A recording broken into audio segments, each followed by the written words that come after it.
Derecho de la Universidad de Buenos Aires, hay una maestría en la Universidad de Barcelona, además es profesor de la Universidad de Torcuato Di Tella, de la UBA y también de la Universidad del SEMA. Además es vicepresidente del Centro Argentino de Estudios de Penal Tributario y tenemos el gusto de tenerlo y que haya aceptado. Y lo más importante de todo, que lo que decir, que fue compañero mío en la AFIP, en la ex AFIP, durante más de 20 años, y él desempeñó unos cuantos cargos de alta responsabilidad. Y lo más importante de todo esto es que en el 22 se fue. Tomó la actividad privada, así que está exento de cualquier cosa que digan de ARCA. Bueno, Juan, es un gusto. Juan les va a hablar de penal tributario para las subnacionales. Es un tema muy novedoso. Esto lo resolvimos con el doctor Bernetti, bajo responsabilidad de los dos en cuanto a que ustedes puedan tener la posibilidad de tener una visión desde el punto de vista penal tributario, que quizás no se ve tanto y puede llegar a ser de mucha importancia para tener un panorama sobre todo lo que tiene que ver en cuanto a todo lo que se trate del procedimiento. Bueno, Juan, de todo tuyo. Muchas gracias. No, gracias a vos, gracias a vos. En esos años fuimos vecinos de oficina con Carlos, así que casi que comíamos la medialuna juntos a la mañana y nos volvemos a encontrar después de unos años en la comisión arbitral. Y bueno, y uno se queda con 3 horas de clase para dar un viernes a la tarde con mucha alegría, con mucho entusiasmo. Pero la verdad es que me encanta que se armen estos cursos con una mirada específicamente vinculada a los administradores tributarios, porque más allá que la disciplina es una sola, más allá que tiene un desarrollo jurídico que puede ser compartido y analizado de distintas perspectivas, creo que es interesante cuando esa perspectiva es una sola en todos los que compartimos el espacio, porque permite contar la historia de un modo particular, y creo que vamos a intentar hacer eso. Hace tiempo que no me toca una clase de posgrado o una capacitación solamente dedicada a administradores tributarios, así que nada, me da mucho placer, porque de nuevo creo que es una mirada que podemos tener entre todos enriquecedora. Podemos, reitero, tener una mirada que por ahí va por otros canales que aquellos en los cuales, bueno, el público es un poquito más plural. Así que bueno, para empezar, me gusta plantearme y plantearnos juntos la pregunta, tiene varias respuestas, no tiene una sola, lo adelanto, de qué tiene que hacer el derecho penal en este tema. ¿Por qué hablamos de derecho penal cuando hablamos de incumplimientos tributarios? Sabemos que en las administraciones tributarias, en las leyes de procedimiento, en los códigos fiscales, códigos tributarios, como se llaman en cada jurisdicción, ahí vamos a tomar vamos a tratar de unificar un poquito para no dispersarnos entre tantas jurisdicciones, pero es una pregunta importante. ¿Por qué el derecho penal es molestado, digamos, o es traído para resolver determinados conflictos? Sabemos que existen herramientas para resolver en el ámbito tributario, especialmente herramientas con cierta potencia, digamos, para resolver este problema o este conflicto que vamos a identificarlo como esto, el incumplimiento de obligaciones tributarias. Sobre este tema, reitero, pareciera que la discusión está zanjada cuando uno ve en Argentina desde el año 90 en forma continua tenemos ley penal tributaria, es decir, en Argentina desde el año 1990 tuvimos antecedentes antes, después vamos a hacer un breve recorrido para entender un poquito algunas lógicas, pero desde hace ya muchos años en Argentina, si extrapolamos o si ampliamos un poquito la mirada en la región, si nos vamos a otros continentes, vamos a encontrar que es siempre vamos a encontrar que han sido políticas de Estado recurrentes y casi sin excepciones, la criminalización, llamémosle, del ilícito tributario, ¿sí? Ante determinados supuestos, los mayores ilícitos en términos de disvalores de acción y en términos de disvalores de resultado, bueno, son llevados, esos conflictos son llevados a esta última ratio, este último escenario que tienen los estados para resolver conflictos, que es la herramienta penal.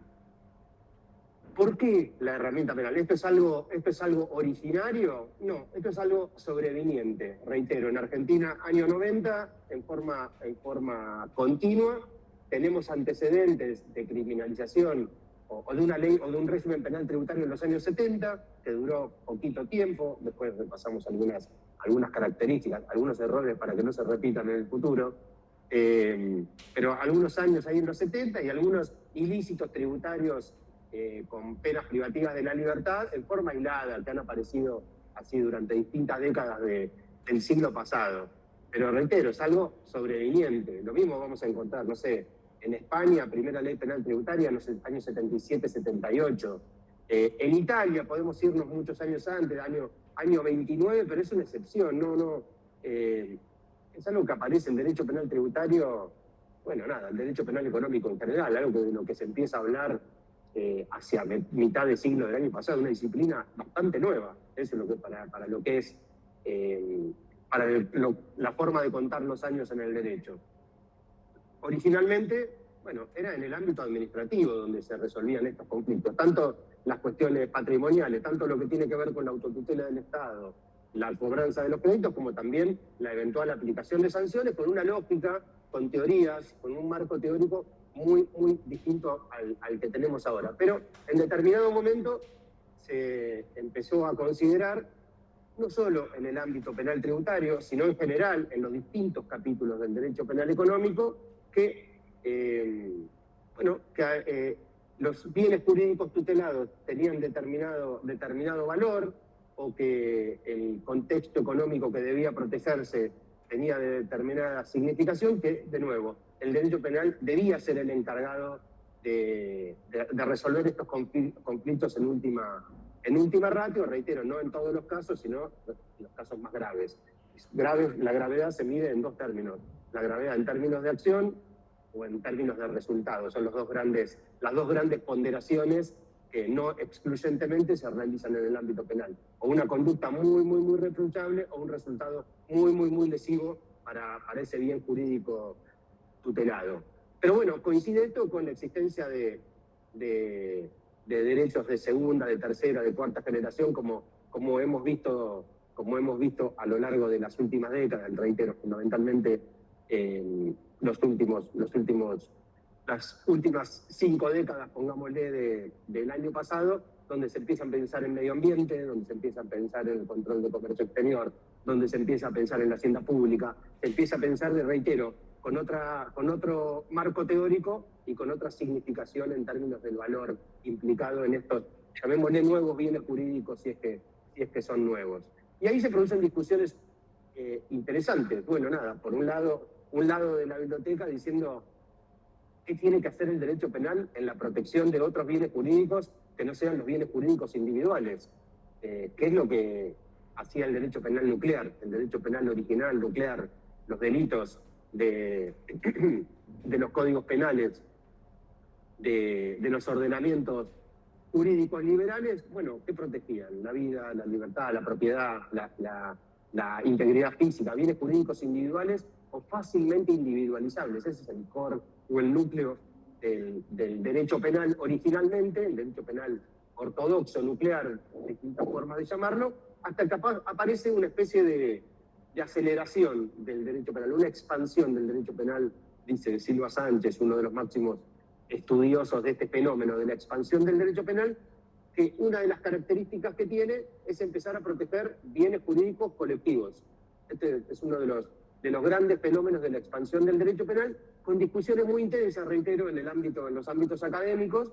En el plano legislativo vimos que la discusión puede haber estado en un inicio, distintas posiciones, distintos países, pero a la larga todos los países tienen su título de delitos contra la hacienda pública en su Código Penal, o su ley penal tributaria como ley penal especial, una discusión académica que en el plano de las normas concretas, digamos que se ha salvado, que se ha resuelto.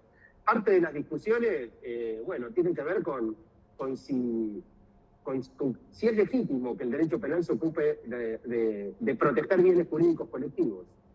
Si la hacienda pública o el medio ambiente, vamos ahí a traer distintos ejemplos, no es el único ejemplo de la hacienda pública, si es correcto, reitero, que el derecho penal sea la herramienta. Por un lado, quienes dicen que sí. ¿Por qué motivo sí? Bueno, porque el derecho penal es muy eficiente en la resolución de conflictos, porque tiene buenas herramientas. Una de las herramientas más importantes que tiene es el mensaje, la claridad y la fortaleza del mensaje. Esto con la experiencia del derecho penal nuclear. Uno tiene claras las normas penales, casi tan claro como cuando los padres retan a los chicos: no podés hacer esto, no matarás.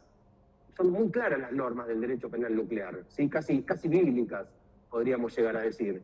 Pero cuando esas normas penales las transformamos en normas penales económicas o normas penales tributarias, vamos a ver que ya esa herramienta no parece tener la fortaleza que, reitero, venía ostentando el derecho penal nuclear. Ahí pagarás tus impuestos en legal tiempo y forma, vamos a ponerle un mensaje, no sé si a alguno se le ocurre uno mejor, abran el micrófono nomás, para eso o para cualquier otra cosa. Pagarás tus impuestos en legal tiempo y forma. Yo soy abogado tributarista desde hace, no sé, unas cuantas décadas. Yo les aseguro que vienen los vencimientos de ganancias, bienes personales, y hasta para mis propias obligaciones tributarias tiemblo un poquito a ver si estoy cumpliendo la norma, a ver si estoy cumpliendo mis tributos, si los pagos a cuenta están correctamente computados, si, bueno, nada, los regímenes excepcionales. Bueno, no es una norma tan clara como el no matarás o como el no robarás o como, bueno, nada, estas fórmulas que es divertido señalarlas en modo bíblico, pero la verdad, la norma penal primaria, se enuncia de modos parecidos a este que nos mencionaba. Entonces, primer tema, bueno, el derecho penal es muy buen gestor de conflicto, muy buen elemento para resolverlo, bueno, pero porque tiene algunas herramientas que acá vamos a ver si son tan eficientes como en otros rubros. El otro gran problema asociado al principio de culpabilidad. Bueno, nadie puede ser penado si mínimamente no afectó al bien jurídico, si no lo afectó en cierta medida, si no hubo un mínimo de culpa en su accionar. Bueno, ustedes conocen los principios, ¿no? Un crimen sine lege, sine culpa, todas las garantías del derecho penal que lógicamente vienen de la mano de aplicar el derecho penal a estos nuevos ámbitos, a estos nuevos capítulos. Y ahí algunos autores, grandes teóricos de estos temas, plantean, bueno, ¿con qué legitimidad aplicamos la herramienta penal a una evasión impositiva? ¿Cómo le aplicamos una sanción penal, una pena privativa de libertad a alguien que evade, bueno, a valores de hoy, los umbrales mínimos, 100 millones de pesos? Más o menos, no sé, $80.000, no sé, habría que hacer la cuenta, más o menos, $70.000, más o menos.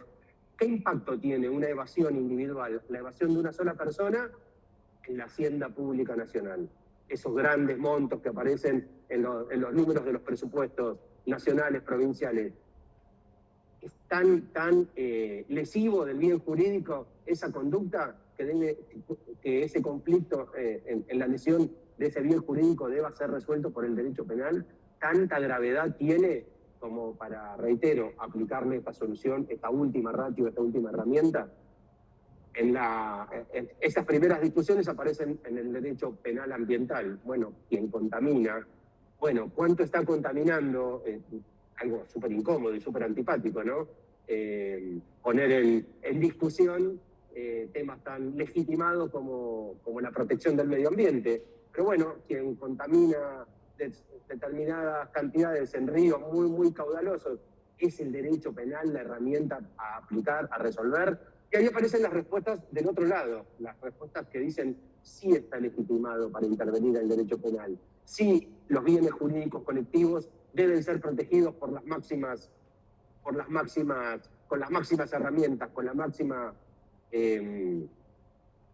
energía que puede tener el ordenamiento jurídico, que es el derecho penal, por motivos criminológicos, por ejemplo, porque los que cometen delitos ambientales, delitos tributarios, delitos aduaneros o delitos cambiarios, en general son personas que tienen determinados niveles de influencia, que tienen determinado poder, situación económica, que le permite asumir potenciales multas, que son la forma de resolver los conflictos que tienen los ilícitos administrativos. Fundamentalmente son las multas. Bueno, las multas no dejan de ser una ecuación más en los balances de las empresas. No solo esto, sino en respuesta a esto del principio de culpabilidad y la lesividad, lo que plantean es que la forma de resolver la tensión con el principio de culpabilidad no es la lesión que produce esa conducta individual, sino qué sucedería si todos hacen lo mismo. Y esa prevención general es la que el derecho penal, con su mensaje claro, con su mensaje cierto, debe tratar de prevenir, debe tratar de prevenir a través de la amenaza penal. Bueno, una discusión súper interesante, creo yo, que también tiene su capítulo en el ámbito de la política punitiva, qué tiene que hacer el derecho penal acá, pero también cuál es la mejor herramienta. El derecho penal tiene distintas consecuencias jurídicas para ofrecer, para resolver este tipo de conflictos. Bueno, la pena privativa de la libertad es una, hablábamos recién de las sanciones pecuniarias. Se ha discutido también, y esto para mencionarlo nomás, porque hay algo que me parece muy interesante en nuestro país, que les decía, desde el año 90 tenemos ley penal tributaria. La verdad que hemos tenido, no me acuerdo el número hasta la última, pero creo que llevamos 9 reformas de la ley penal tributaria. Si no son 9, son 8 o son 10. Tenemos muchas reformas. En todas las modificaciones sucedió algo, que es elevar los montos. Elevar los montos porque están en pesos a montos fijos, y en un país como Argentina, donde el peso sufre pérdida de valor recurrentemente, no parece ser la mejor fórmula esta para los umbrales mínimos. Pero bueno, el legislador, salvo ahora, que estableció un mecanismo de actualización a partir del año que viene, 100 millones de pesos en el delito de evasión por impuesto por año o por jurisdicción en el ámbito de las haciendas públicas provinciales, actualizado a partir de ahí. Hasta ahora no habíamos tenido ni unidades de valor ni mecanismos de actualización, entonces cada tanto, los montos eran irrisorios, como hasta la última reforma, la evasión simple era de un millón. Hay algo en el chat por el tema de internet. Ahí abran el micrófono, ¿sí? Como para que tengamos la interacción, sea para un temita más operativo o más práctico, o para cualquier comentario que tenga que ver con los contenidos de la charla, por favor. Que les decía, que muchas oportunidades de reforma. Si hay algo que se reforma siempre, van a encontrar, no sé, por lo menos hasta acá, vamos a ver qué pasa en el futuro, es que todas las modificaciones siempre elevaron los montos, los actualizaron. Esto generó problemas muy importantes en el ámbito, sobre todo, en el ámbito nacional, harta cantidades de denuncias, trabajo, fiscalizaciones, denuncias, casos complejos, investigaciones, y los montos que suben, como esta última vez, de 1,5 millones de pesos a 100 millones, y ley penal más benigna hace que todos los delitos que en su momento tenían una cuantía importante, al momento de analizar la ley más benigna, son insignificantes en cuanto a su monto. Entonces, esto produce, en la última modificación se archivaron alrededor del 90% de las causas penales en trámite solamente por esta modificación en los montos, que desincrimina un montón de conductas, o que las más graves pasan de ser evasiones agravadas a ser evasiones simples. Entonces se achica el periodo de prescripción y se cierran esas causas por prescripción. El otro gran tema que siempre se reforma es el que siempre está bajo el numeral 16. Desde el año 97, en el numeral 16, tenemos figuras que establecen y que existen en todos los ordenamientos penales o tributarios comparados, no es una originalidad argentina, que son beneficios en el ámbito penal para la regularización extemporánea de las obligaciones tributarias originalmente incumplidas. Eso es quien regulariza espontáneamente, queda exento de pena, o quien paga dentro de los 30 días posteriores a la indagatoria o la informativa, según el tipo de código procesal penal que se tenga. O, bueno, distintas figuras, distintas fórmulas que establecieron y siguen estableciendo determinadas consecuencias que en general implican la pérdida de la responsabilidad penal, por el cumplimiento, reitero, extemporáneo de las obligaciones tributarias incumplidas. Esos son los temas que siempre están presentes en todas las reformas y después algún temita más. En algún momento, en el año 2012, bueno, se incorporó la responsabilidad penal de la persona jurídica, la responsabilidad penal tributaria de las personas jurídicas, se incorporaron las haciendas públicas provinciales como bien jurídico protegido, año 2002, en la reforma de la 27430, perdón. Bueno, distintas modificaciones, pero que lo que reitero, siempre van a encontrar presente en la elevación de los umbrales y la modificación del artículo 16. Me llama mucho la atención que en tantos años y con un índice de condenabilidad tan bajo, con tan baja cantidad de condenas por... Sí, Mariela. No sé si querés decir algo.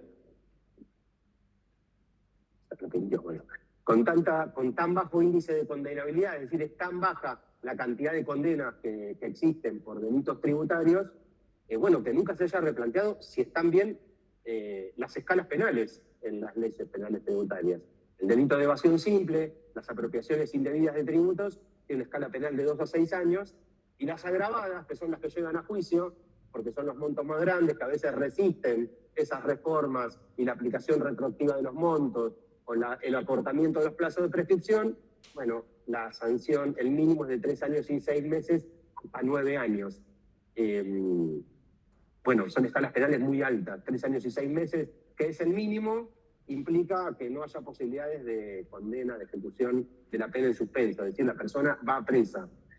Y es probable o es evidente que los jueces penales no aceptan que el derecho penal tributario esté tan legitimado como, bueno, como muchos otros creemos y como muchos otros creen. Entonces, bueno, grandes discusiones también han habido, no en el ámbito de nuestro poder legislativo, pero sí en el ámbito académico. Hace muchos años que se viene estudiando cuál es la mejor sanción, cuál es la mejor consecuencia punitiva que puede existir para este tipo de ilícitos. En general, distintos estudios en Europa, que se hicieron estudios incluso cuantitativos, encuestas a gente de empresa, a qué le tenés más miedo, qué te preocuparía más.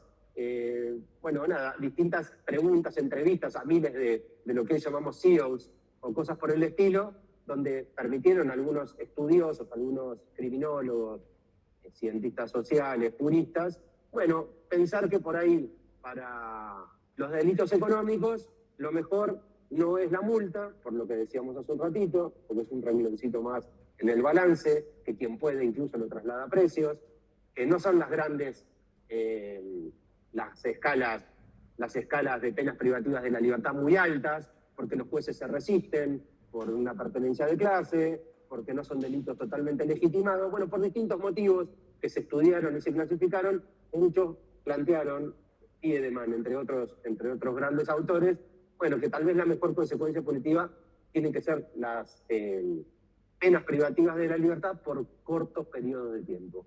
No más de 6 meses, la pena de prisión de fin de semana, bueno, atendiendo a características criminológicas y sociológicas de quienes cometen este tipo de delitos. Esa persona le molesta más que, bueno, nada, no pasar el fin de semana con sus amigos o en el club donde tiene actividad social, que por ahí, bueno, de nuevo, una multa u otro tipo de sanciones que son menos efectivas. Menciono esto para que tengamos presente aspectos que algún día probablemente varíen y que tienen que ver probablemente con este tipo de debate, con este tipo de discusiones que lamentablemente, de nuevo, en el ámbito que debiera suceder, no viene sucediendo. Dentro de esta dentro de esta discusión, penas privativas de libertad y sanciones pecuniarias, que son las que han gobernado a los ilícitos tributarios desde siempre, y en nuestro país y en todos los países. Charlábamos, el derecho penal tributario en Argentina aparece en el año 90, no es que antes no existiera nada, bueno, teníamos las sanciones de multa, el derecho penal no sustituyó ese lugar, sino que apareció complementándolo. Ahora vamos a tratar de pensar juntos, de entender juntos cómo se complementan, pero creo que es interesante que dentro de esa discusión, esa disyuntiva tradicional entre sanciones pecuniarias, penas privativas de la libertad, aparece una tercera tendencia ahí que más o menos incipiente, la empezamos a ver en algunos países desarrollados, Francia, en algunos estados en Estados Unidos, empiezan a pensar de otro modo a las sanciones tributarias y empiezan a decir, bueno, a analizar las ineficiencias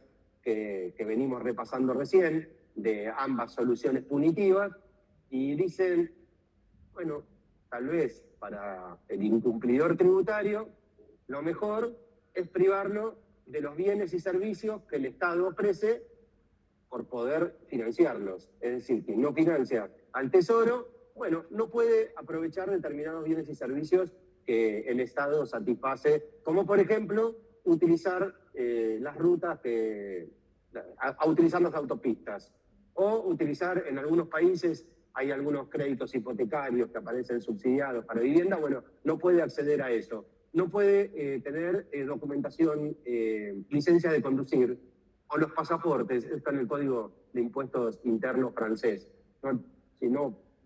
Bueno, nada, una de las sanciones posibles dentro de ese Código de Impuestos es que no te den el pasaporte o que no te lo renueven. Yo tengo que analizar tus antecedentes penales, tengo que hacer un montón de trabajo administrativo para darte esta documentación. Vos no pagaste tus impuestos, nada, no se te conceden este tipo de, vamos a decirlo así, productos y servicios que brinda el Estado, licencias para la caza, para la pesca. Bueno, nada, hay un montón de ejemplos. Hay un montón de ejemplos que tienen como característica esto, no estar alineados con ninguno de estos dos ejemplos que vienen reiterándose, esa discusión, esa disyuntiva que viene reiterándose desde hace décadas y que de nuevo empieza a pensar el sustento teórico del sistema sancionatorio en el ámbito tributario desde otra lógica. Desde la lógica de, bueno, privar a quien no cumple con sus obligaciones tributarias de aquello que el Estado ofrece en razón de tener recursos para eso. Ahí hay unos trabajos para que les interese estos temas. Hay algunos trabajos interesantes de un profesor norteamericano. Quiero decir esto porque muchos empiezan a pensar que esto pasó, no sé, en Cuba o en Venezuela, y son profesores de la Universidad de Nueva York, son profesores de la cuna, del centro de los países capitalistas, donde se empieza a plantear, bueno, que muchas veces no es del todo eficiente el sistema tributario con este principio de igualdad, con este principio de generalidad, bueno, hacer eficiente el sistema para hacer cumplir los impuestos. Joshua Blank es uno de los profesores que viene trabajando más sobre esto y viene planteando que la redistribución que siempre se planteó del sistema tributario no debe quedarse en el diseño de los impuestos, de cada uno de los impuestos. La redistribución también tiene que llegar al ámbito de la aplicación, y esto incluye el capítulo sancionatorio. Entonces, bueno, menciono a él como uno de los ejemplos más conocidos, Rosenburg en España, pero que de nuevo en el ámbito sancionatorio empiezan a plantear eso. Ya hay casos incluso en la Corte Suprema norteamericana, hay un antecedente un poquito extremo, vamos a mencionarlo también, no me acuerdo el nombre, es de hace 10 años más o menos. La Corte Suprema norteamericana confirma la deportación a una familia japonesa que evadió $250.000 en una cadena de locales de sushi en Estados Unidos, una familia que estaba asentada, arraigada y con el negocio gastronómico, y el IRS no solo la llevó a juicio para el cobro de los impuestos, sino también por el reproche de la conducta, y reitero, estas sanciones colaterales es el nombre que tienen, sanciones colaterales que son las que tienen este fundamento que mencionaba hace un ratito, y otra característica importante, que se les aplica a una agencia del Estado distinta de la agencia tributaria. Vialidad, migraciones, distintas agencias según la competencia, la distribución de esas administraciones públicas. Pero bueno, reitero, vamos a tener ejemplos en California, en Francia, en distintos lugares. Empiezan a aparecer estos ejemplos y autores que, reitero, le dan este sustento, llamémosle teórico. ¿Cómo suelen hacer? Pues son 3 horas y yo veo que en un ratito se empiezan a apagar las cámaras o se empiezan a apagar los ojos, así que quiero evitar eso. ¿Y cómo suelen hacer? ¿Cada 1 hora, cada 1 hora y media, alguna pausa?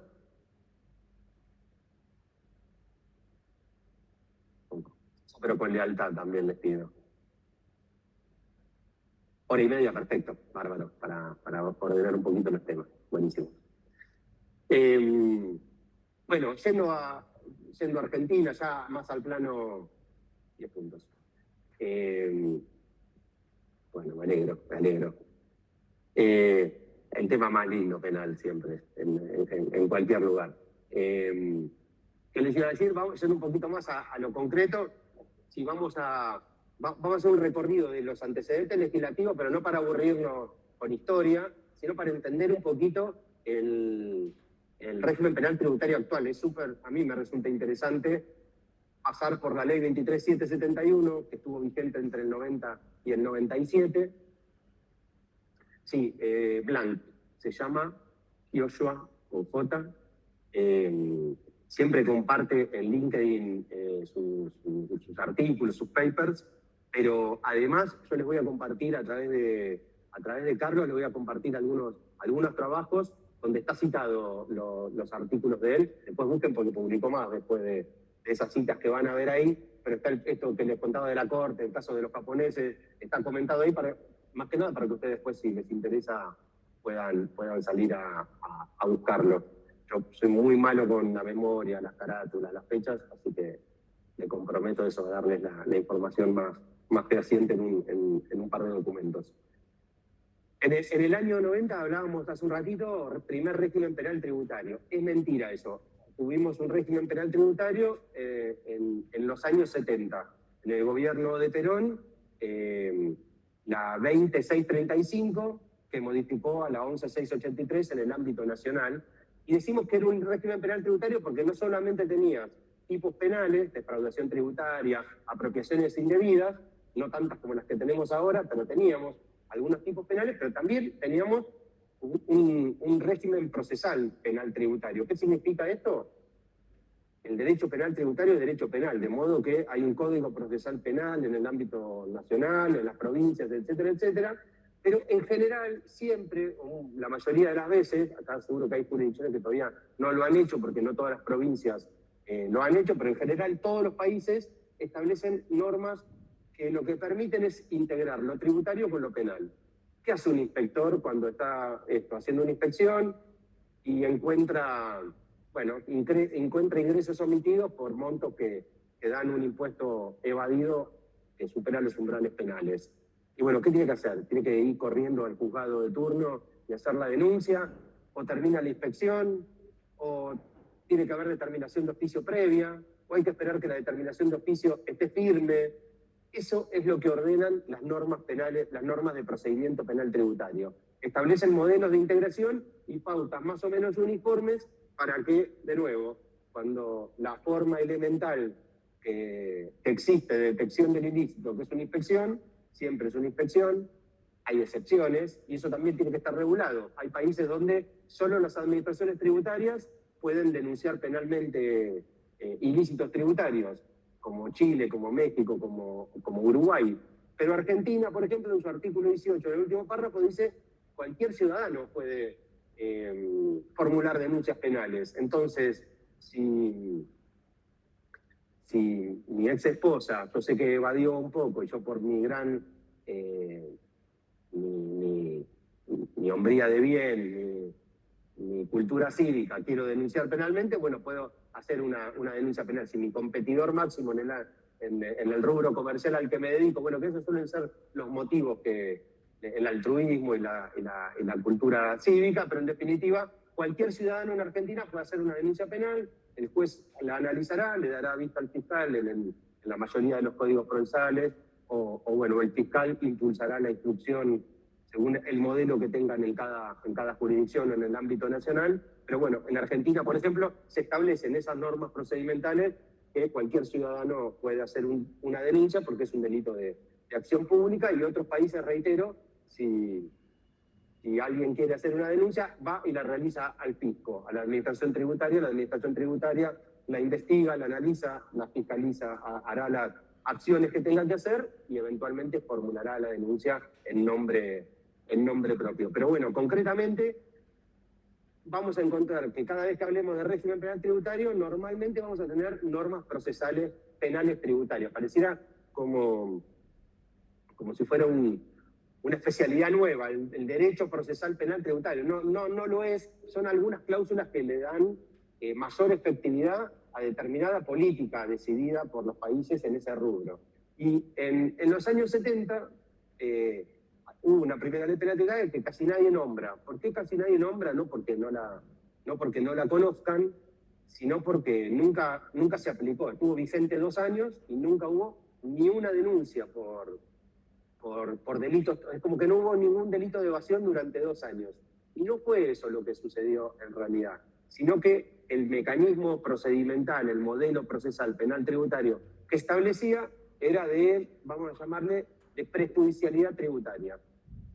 La administración tributaria, antes de hacer la denuncia penal, antes de que el fiscal, en el modelo procesal penal de ese momento, antes que el fiscal quedara habilitado para impulsar la acción, debía estar firme la determinación de oficio.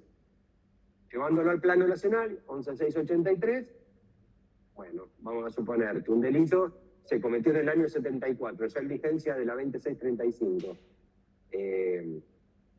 La fiscalización, vamos a suponer que la iniciaron rapidísimo, que la iniciaron a los 6 meses, y que fue a determinación de oficio 6 meses o 10 meses más 3 años promedio del Tribunal Fiscal en resolver una apelación de una determinación de oficio, más 1 año y medio en la Cámara Contencioso, más después la Corte.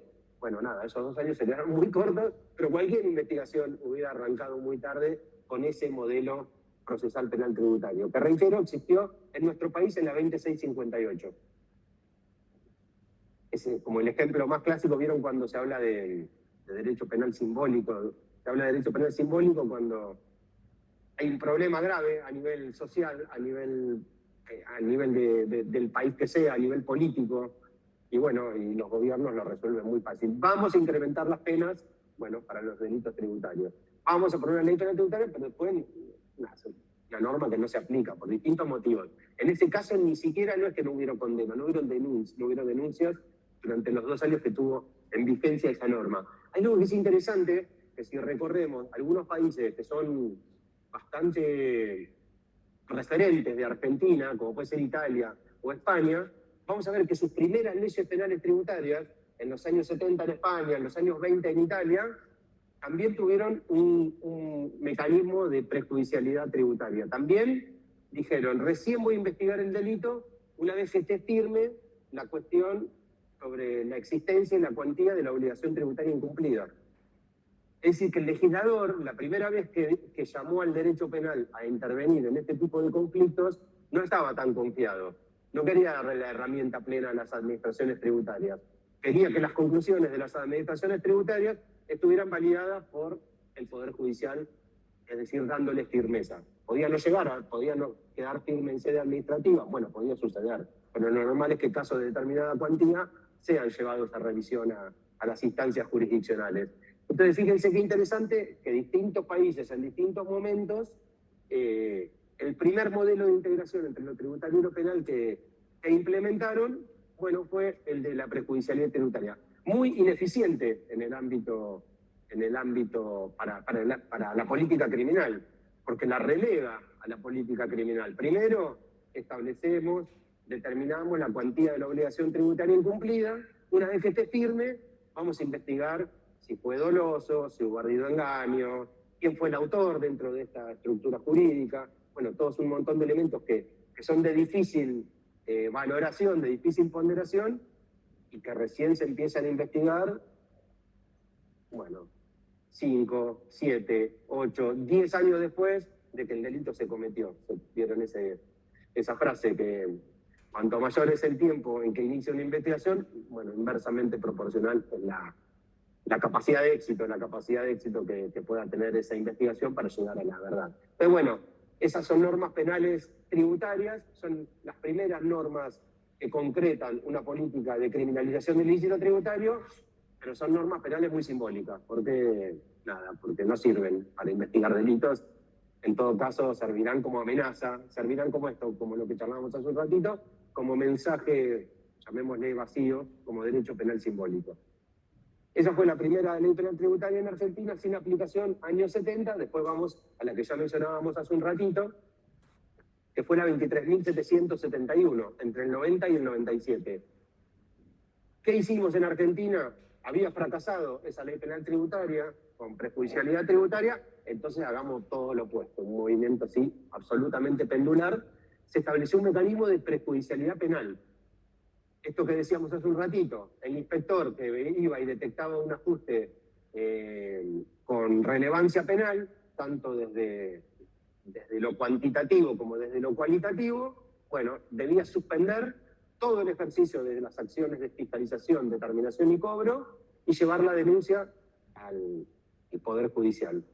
Y recién una vez que terminaba ese proceso, a través de la sentencia penal firme, recién ahí, haciendo cosas juzgadas sobre los hechos, retomaba su competencia la administración tributaria para finalizar, bueno, para avanzar con el procedimiento de determinación de oficio, por ejemplo, para avanzar con el cobro de la deuda, etcétera, etcétera.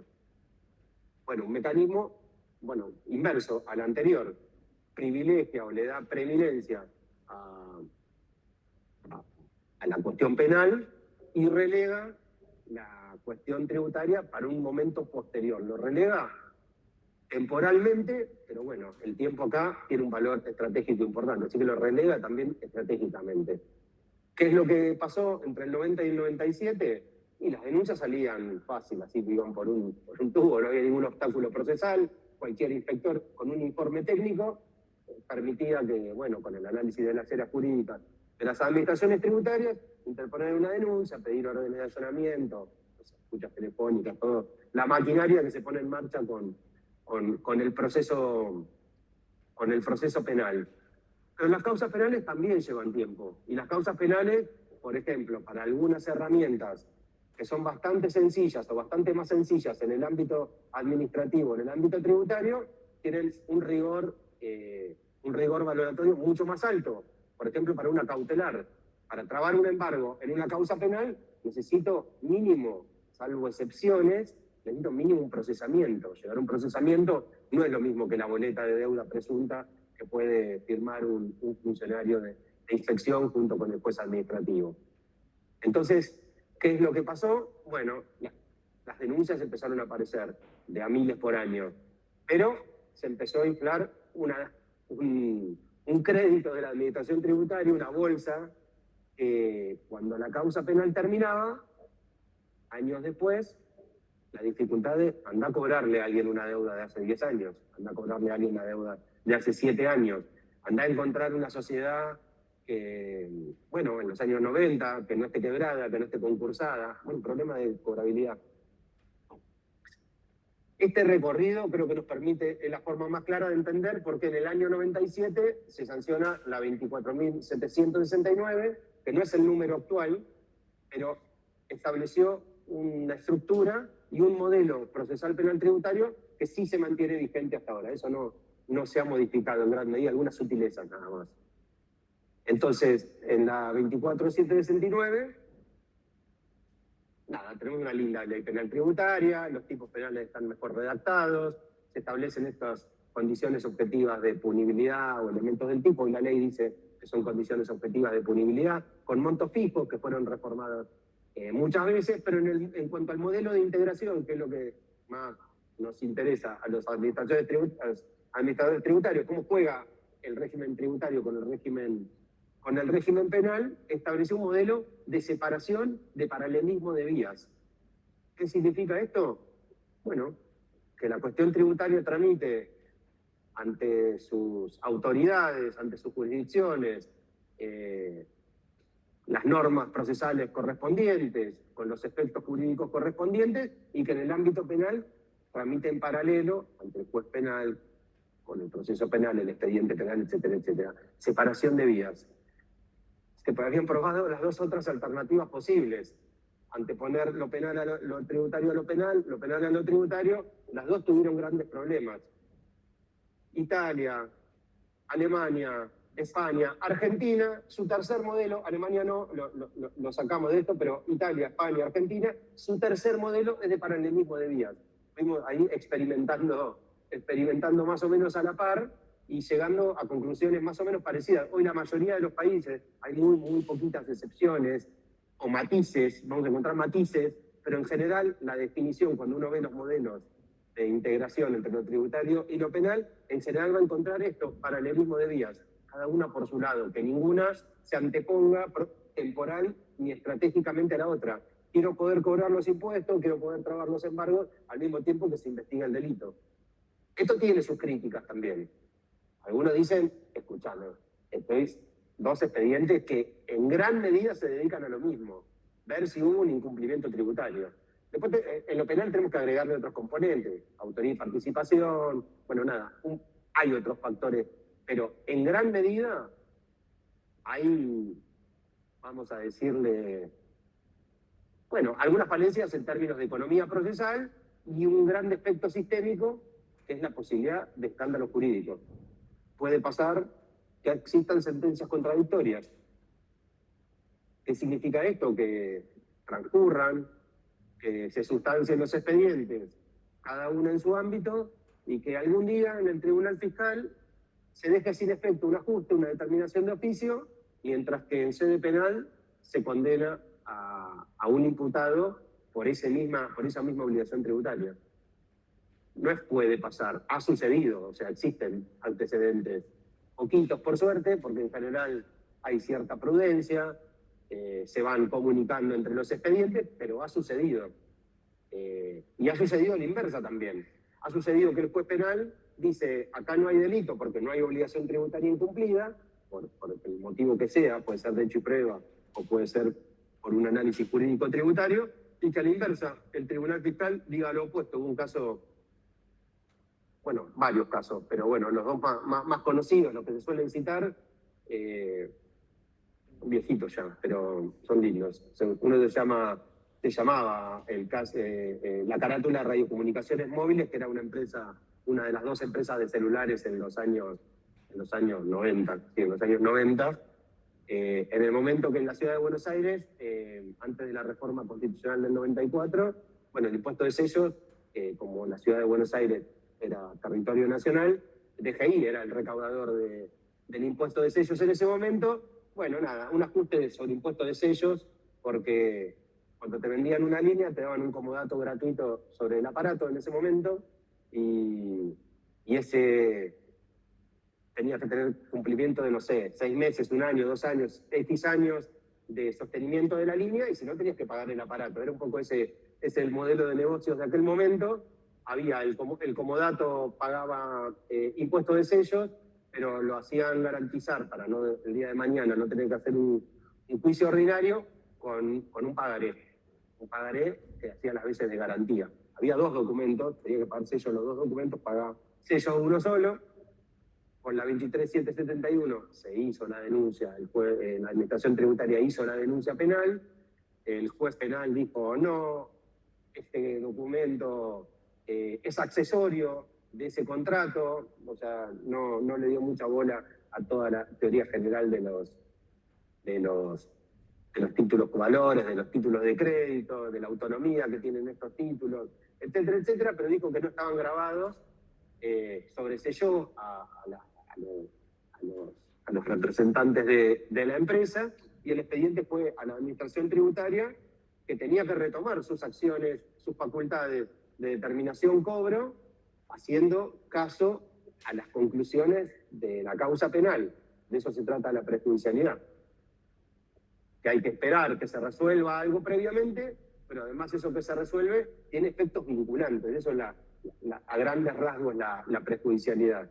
Y bueno, la Administración Tributaria dijo, no me vincula esa resolución del juez penal, porque me vinculan cuestiones de hecho y prueba, pero sobre tipificación jurídico-tributaria, la jurisdicción, la 11683, me la da a mí, dijeron los jueces administrativos de ese momento. Determinaron de oficio la materia imponible, el contribuyente salió corriendo, cruzó la calle hasta el Tribunal Fiscal de la Nación y dijo violación, escándalo jurídico, non bis in idem, todos los principios así en una licuadora, y el Tribunal Fiscal ratificó esa resolución de la Administración Tributaria, configurándose en los hechos, tiene una explicación jurídica, algo les comenté recién, pero hay un caso de escándalo jurídico acá, y también lo ha habido en el sentido contrario, en cuanto a los efectos penales de las resoluciones firmes tributarias.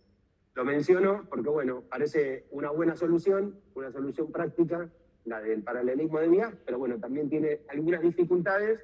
Ya repasamos 3 modelos.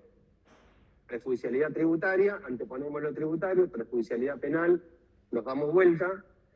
Los separamos, bueno, el único modelo que nos queda, si se les ocurre otra posibilidad, me la dice después por privado y creo que podemos hacer una buena tesis, pero creo que la única opción que queda es juntar todo en un mismo proceso.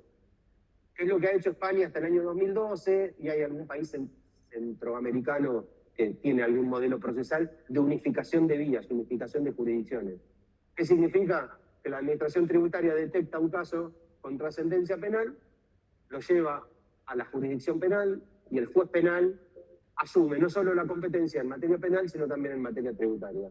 Y ese mismo proceso, ante ese mismo órgano, termina en una misma sentencia que resuelve, supongamos, aplicar pena privativa de la libertad de 3 años, liquidar el impuesto evadido en 100 millones de pesos con 24 centavos, y esa sentencia además es un título de deuda para, si no se ejecuta en los plazos que da la sentencia, hacer el apremio, la ejecución fiscal, etcétera, etcétera. Son los cuatro modelos posibles. Los 3 primeros han sido los más recurrentes. Ese último pinta muy bien, parece lindo, interesante, pero bueno, necesitas jueces penales, a jueces penales preparados, no jueces penales, poderes judiciales, jueces casi lo de menos, tiene que tener todo un escalafón abajo, tiene que tener acceso a determinadas bases de datos, tiene que tener integración tecnológica, conocimiento técnico, bueno, un montón de factores para que la cuestión tributaria sea resuelta dentro del expediente penal, pero lo menciono porque, bueno, nada, son los cuatro modelos posibles, tuvimos 3, menciono el cuarto por si alguna vez a alguien se le ocurre. Este último modelo es cuestionado, bueno, y fue abandonado por España en la reforma del 2012, por distintos motivos. Uno, eso que mencionaba hace un ratito, el juez penal, conseguir un embargo en la causa penal no es lo mismo que conseguir un embargo en contencioso administrativo. Los estándares probatorios son muy distintos. Entonces, por un lado eso, por otro lado eran cuestionados los jueces penales que seguían casi sin oposición los argumentos del abogado del Estado, porque, bueno, esto es algo que se plantea muchas veces. Yo me tocó litigar en el interior del país y muchas veces me he encontrado con este planteo de los colegios profesionales, los consejos profesionales, diciendo que, bueno, que los juzgados federales, que es lo que me tocó en mi caso, que son multicompetencia, bueno, tienen causa de narcotráfico, secuestro extorsivo, penal tributario, bueno, es un tema no tan prioritario y con alguna complejidad técnica, bueno, que más o menos seguían los patrones, los criterios de las querellas. Bueno, lo mismo se planteaba también desde la academia con críticas al modelo procesal, al modelo procesal español. Así que bueno, fue un modelo abandonado, que es interesante en el plano teórico, pero después cuando se lleva a la práctica tiene algunas dificultades. ¿Alguna duda hasta acá? ¿Un comentario? Bueno, arrancamos contando un poquito la historia de esto, de qué tiene que hacer acá el derecho penal, por qué el derecho penal viene a ocuparse de estos problemas, y charlábamos que no es el encargado originario de resolver estos conflictos, que esto originariamente estuvo encomendado al ámbito administrativo. Y acá creo que es importante que repasemos un poquito, bueno, la diferencia entre delitos e infracciones, ¿no? Porque es un poquito ese binomio, infracciones con las sanciones pecuniarias, los delitos con las penas privativas de la libertad, cuando es el imputado una persona humana, directamente o indirectamente, cuando interviene también una persona jurídica. Y esa distinción entre infracciones y delitos creo que es importante que destaquemos, que se origina justamente en esta distinción por la cual los delitos en el día 1, digamos, se ocupaban y se ocupa de la protección de bienes jurídicos, pero originalmente de bienes jurídicos individuales, y estos bienes jurídicos colectivos que aparecen posteriormente, en realidad, cuando eran ámbito de intervención de las infracciones administrativas, en realidad no eran considerados infracciones o violaciones a bienes jurídicos, sino que lo que se decía es que afectaba la actividad de la administración. En definitiva, cuando uno cometía uno de estos ilícitos, lo que se planteaba es que debía intervenir la jurisdicción administrativa y aplicarse sanciones administrativas, porque no había, de nuevo, una lesión a un bien jurídico, sino que en realidad se estaba obstaculizando la actividad de la administración tributaria. Esta era un poquito la gran diferencia en la conceptualización teórica y es la explicación de por qué la distribución de competencias originarias o posteriormente cuando interviene el derecho penal para los delitos tributarios. Entonces vamos a encontrarnos que las infracciones, en un primer análisis, los ilícitos administrativos, bueno, no necesitaban afectar un bien jurídico. Con el solo incumplimiento de una norma administrativa, de un requerimiento de inspección, ya estábamos en el ámbito de las infracciones administrativas, ¿sí? Y esto es esto es algo que si bien tuvo, podemos decir, casi un siglo de discusión en el ámbito académico, nuestra jurisprudencia, vamos a decirlo, en la Corte Suprema lo resuelve bastante rápido, por lo menos en los años 40, en los años 50, sus primeras resoluciones, sus primeras sentencias, estableciendo la aplicación de los principios del derecho penal a los ilícitos administrativos. Esta es la gran implicancia de esta discusión. Si ilícitos y sanciones, si ilícitos y delitos son distintos ontológicamente, o la diferencia que tienen simplemente es cuantitativa, es de tamaño. Cuando hablamos de delitos, hablamos de lo que les mencionaba hace un principio, de grandes disvalores de acción o grandes disvalores de resultado. Cuando hablamos de infracciones, no estamos hablando de otra cosa, de otros bienes jurídicos o de la inexistencia de bienes jurídicos, sino que estamos hablando de miniaturas de delitos. Y esta discusión es importante porque lo que en definitiva trae acarreado es si se van a aplicar los principios, derechos y garantías del derecho penal al ámbito infraccional o no, o se van a aplicar otros principios jurídicos distintos por no pertenecer al mismo, reitero, a la misma especialidad, al mismo ámbito jurídico. Esa discusión, reitero, la Corte en nuestro país la resuelve fácil, la resuelve de un modo bastante contundente, reitero, primeros fallos años 40, años 50, y hace 2 años Alpa Shipping, analizando un tema de prescripción de sanciones tributarias provinciales, la Corte, bueno, nada, lo sigue dejando en claro que la cuestión infraccional no deja de ser materia penal, es decir, que el Estado tiene un solo poder sancionatorio, no dos distintos ámbitos cualitativamente distintos, sino que es el mismo poder sancionatorio que se puede aplicar con distintas gradaciones según, reitero, el disvalor que tenga la acción que se pretende penalizar o el resultado respecto del bien jurídico protegido. Entonces, reitero, en nuestro país, lo digo así porque hay otros países donde la cultura, la tradición jurídica y fundamentalmente la jurisprudencia de los máximos tribunales es totalmente opuesta a la de Argentina, como puede ser Uruguay, Brasil, Francia, donde sí consideran que hay dos ámbitos jurídicos distintos, el de las infracciones y el de los delitos, y que no necesariamente se aplican mismos principios, derechos y garantías. Pero vuelvo a reiterarlo por si quedaron dudas, en nuestro país no existen fisuras en cuanto a que principio de ley penal más benigna, principio de irretroactividad de la ley penal, bueno, nada, todos los principios de culpabilidad, principio de lesividad, legalidad, etcétera, etcétera, todos van a encontrarse presentes en el ámbito sancionatorio, aun cuando nos encontremos en el ámbito de las sanciones administrativas.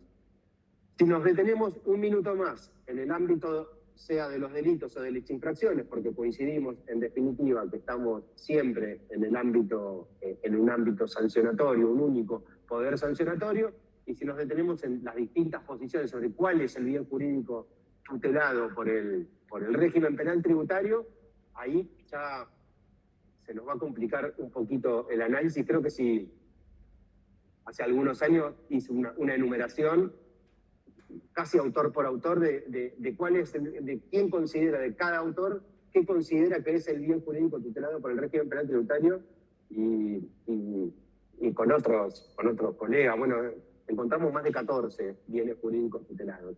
Algunos con matices, con algunas diferencias muy, muy pequeñas, pero bueno, algunos con diferencias muy importantes. Por ejemplo, quienes sostienen que el bien jurídico tutelado es el patrimonio del Estado. El erario público, algo así como lo mismo que se protege en la defraudación entre privados, la defraudación del Código Penal, bueno, lo mismo que se protege ahí, la propiedad privada, acá se protege en el ámbito público, es el patrimonio del Estado.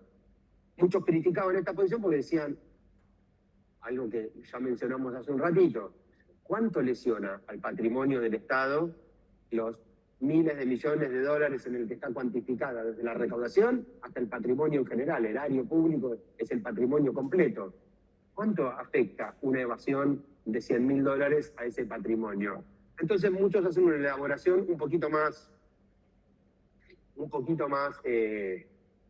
sofisticada y empiezan a plantear que en realidad lo que se protege no es la hacienda pública en un sentido estático, el patrimonio, sino la hacienda pública en un sentido dinámico. Lo que se protege es ese flujo, ingresos, egresos, necesario para la satisfacción de las necesidades públicas a través de la recaudación tributaria. Es un proceso, es una función la que se protege y no una foto, el patrimonio del Estado.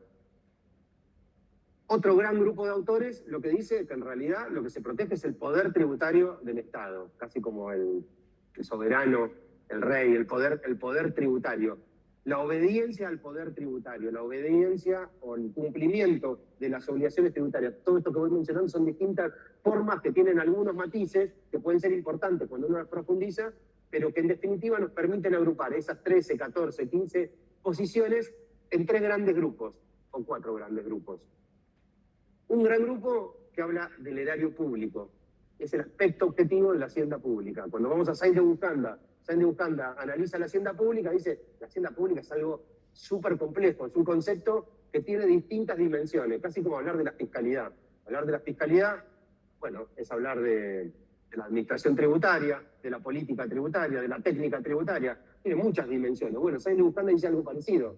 La hacienda pública es un concepto complejo, no es un concepto sencillo, y tiene, por ejemplo, una faz objetiva, que es el patrimonio del Estado, y ahí tenemos los que plantean que es el erario público. Y tiene una faz subjetiva, es quién representa quién es el titular de ese conjunto de derechos, obligaciones, esto del poder tributario del Estado, esa faz subjetiva, esta institucionalización de la hacienda pública. Dice Sainz de Buscanda que muchos autores la representan en ese deber de obediencia, vamos a decir, que es lo que se le critica a ese tipo de posiciones. Y las funciones de la hacienda pública, dicen la tercera acepción de la hacienda pública, ¿qué es esto? Recaudar, pagar, procesos, funciones y procesos. ahí las 14, 15, 20 que encuentren de estas definiciones de bien jurídico, van a ver que de algún modo la van a poder reubicar, reagrupar en algunas de estas tres acepciones de la hacienda pública que planteaba hace muchos años Sainz de Bujanda. Menciono que hay una cuarta posición fuera de toda esta discusión, que es lo que dicen, no hay bien jurídico tutelado, pero estas vienen arrastrando esa discusión que mencionábamos hace un ratito, la diferencia de infracciones y delitos. Los delitos protegen bienes jurídicos, las infracciones no, es la actividad del Estado, es parte del abanico de herramientas que tiene el Estado en su rol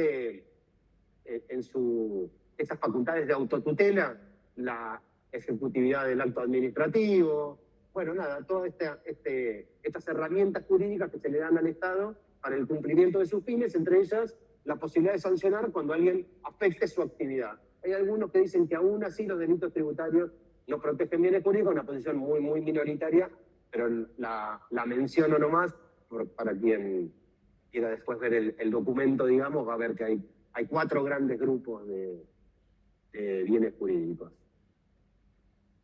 Ya había algunos cabezazos que me preocuparon un poquito, son y 20 creo, o y 19, y si les parece bien, hacemos la ansiada pausa de 15 minutos y nos volvemos a ver y 35, ¿les parece bien? Buenísimo, nos vemos.